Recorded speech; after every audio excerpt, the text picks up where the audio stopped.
Hi, I'm Devarshi from rtCamp. I work there as an engineering manager, and we have been using ERPNext since a while for migrating our current all the tools that we are using to ERPNext.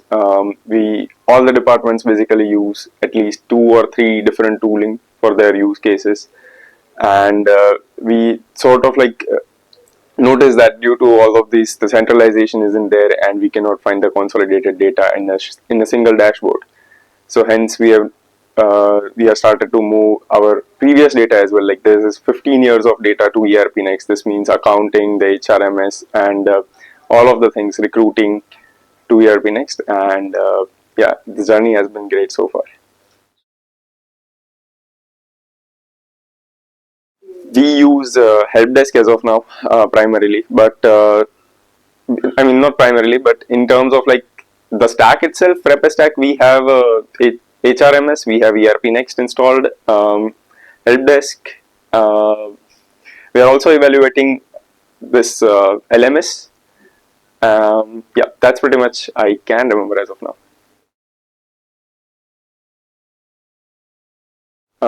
So it's been a while, like since 3 years ago, we have tried the first. I guess at that time it was. I'm not sure of the version specifically, but at that time it was the tiled window that we were seeing, the tiled UI, and in that moment we noticed that it's fairly complex for, because at that time we were very small, like we were like 50, 70 people at max.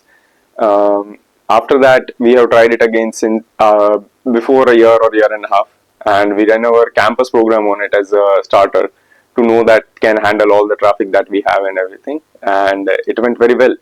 So since last 6 months, we are migrating our previous data and understanding like what components we can use, the planning phase basically, and then since last 3 or 4 months, we are migrating the data to ERPNext one by one.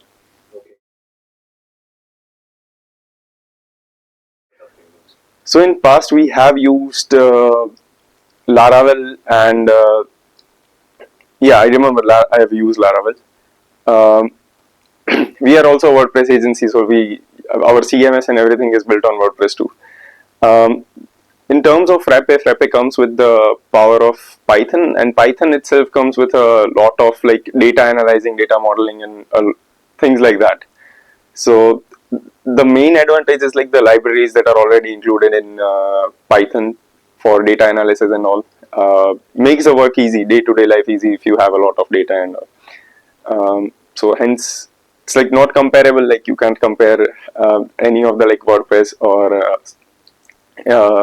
Laravel or Frappe, but it's mostly depending on your use cases, like how you want to do and what you want to do.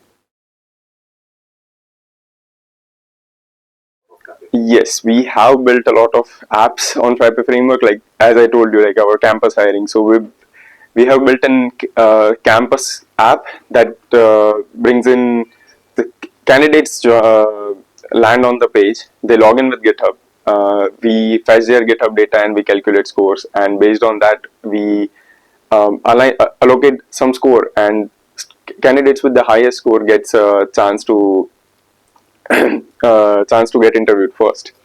So based on that, like we are seeing very good results with it. That was our first app that went through for ERP, and right now we are building a few custom apps. Like for example, like we are a IT firm, so we have different kind of processes and different kind of user requirements from different departments uh, to customize. Like for example, the skills page. It is flat in ERP, but we required a tree type structure for it.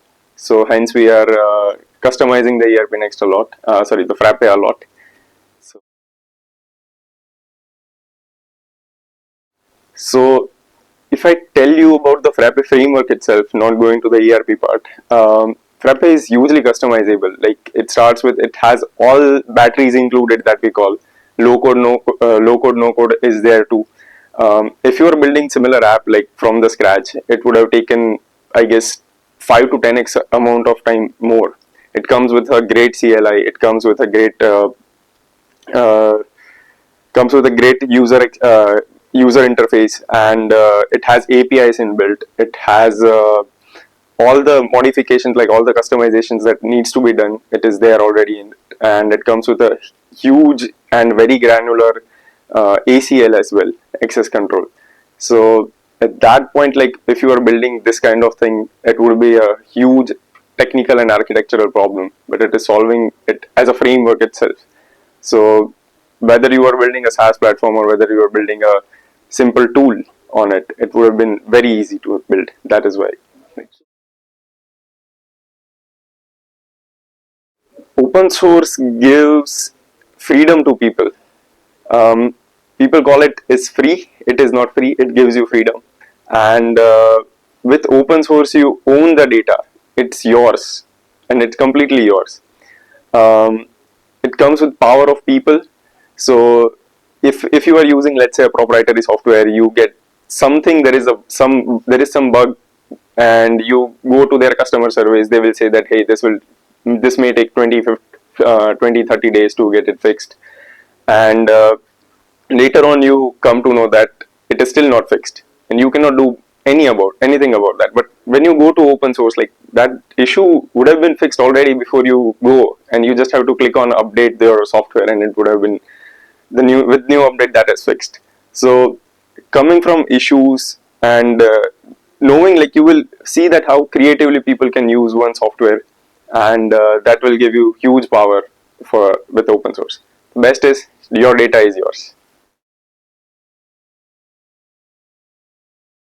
Experience was amazing, like learned a lot of new things, and came to know like how different people are using, like different use cases of people, and how they're using the Frappe framework. Like, came to know like Frappe Cloud uses this VXLAN technology that I didn't know about till now, that how it can be helpful for my use case as well. So yep, learned a lot, and loved to talk with the developers, like the Frappe team itself and the rest of the folks, and to know their journey with Frappe.